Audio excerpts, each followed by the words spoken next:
আরে বাচ্চা দাঁড়া, কোথায় পালাবি? ধরো ওকে। তুমি কি এখানে কোনো বাচ্চাকে দেখেছো? না, আমি তো এখানে ময়লা কুড়াচ্ছি। সবাই আগে যেয়ে দেখো। তুমি ঠিক আছো তো? চলো আমি তোমাকে তোমার বাসায় ছেড়ে দিচ্ছি। না আপু, তোমাকে আমার সাথে নিয়ে চলো। আরে আমার তো অফিসে টাইম হয়ে যাচ্ছে, ঠিক আছে তুমি আমার সাথে চলো।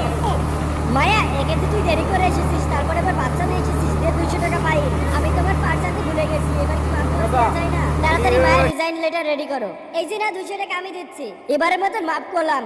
সন্ধ্যার আগে এই ফাইলটা রেডি করো, না হলে রিজাইনের জন্য রেডি হয়ে যা। ছুটকি চলো, আমার তো কপালটাই খারাপ, এবার মনে হয় সত্যি চাকরিটা হারাবো। আপু আমার কাছে দাও, আমি করে দিচ্ছি। এরপরে ছুটকি 1 মিনিটে কাজ কমপ্লিট করে দেয়। আরে ছুটকি, তুমি এটা কিভাবে করলে? বা তোমাকে অনেক ধন্যবাদ।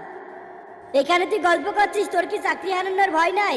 আমি তো ফাইল কমপ্লিট করে ফেলেছি। এটা হতেই পারে না, বসের অনুমতি ছাড়া এই কাজ করা সম্ভবই না। এই কোম্পানির বস আমার বাবা। আরে ছুটকি, এসব কি বলছো?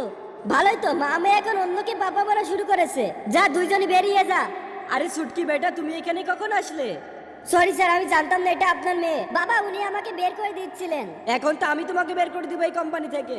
বাবা, মায়া আন্টি অনেক ভালো, আপনি ওনাকে বিয়ে করে নেন। এটা শোনার পর তো মায়া পুরাই অবাক। এরপর কি হলো দেখতে পারবা পার্ট 2 তে। পার্ট 2 দেখার জন্য ভিডিওতে লাইক করে Like, subscribe. করে দাও।